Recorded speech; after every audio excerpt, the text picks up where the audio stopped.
Senators in Connecticut are pushing for stronger gun laws. This as we mark 10 years since the Sandy Hook massacre.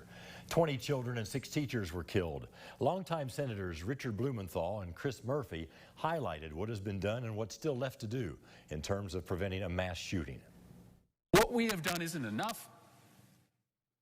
It doesn't absolve us of the responsibility to do more, but it is saving lives. And this day for me comes with gratitude and joy for all of the people all across this country, especially those people in Newtown who've decided to be part of this movement, which allowed us to pass legislation this summer, which is, as we speak, saving lives all around this country.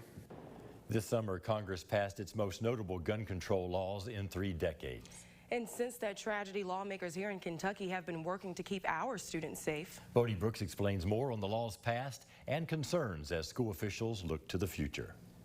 We're better today than we ever have been, but are we perfect? The answer is no. There isn't quite a one-size-fits-all solution to school security, but John Akers, who leads the Kentucky Center for School Safety, says the Commonwealth comes pretty close. I've been asked questions about, well, what are we going to do now that with this anniversary? Well, we've got good laws out there right now, and we just need to be sure that we're implementing all these laws and all these protocols to be sure that we're keeping the kids and staff members as safe as possible. Akers describes Kentucky's school safety law taking 2 different approaches: the hardware, locking doors, safety trainings, and other security measures, and the hardware, considering students' mental health. What issues are they being traumatized with outside the 4 walls of the school that they bring into the school? What can we do to help them out in a prevention way rather than a reactive way? And so that's what these pieces of legislation have done for us. And I think it's working well. But there is room for improvement. A state report earlier this year called for a mental health professional for every 250 students.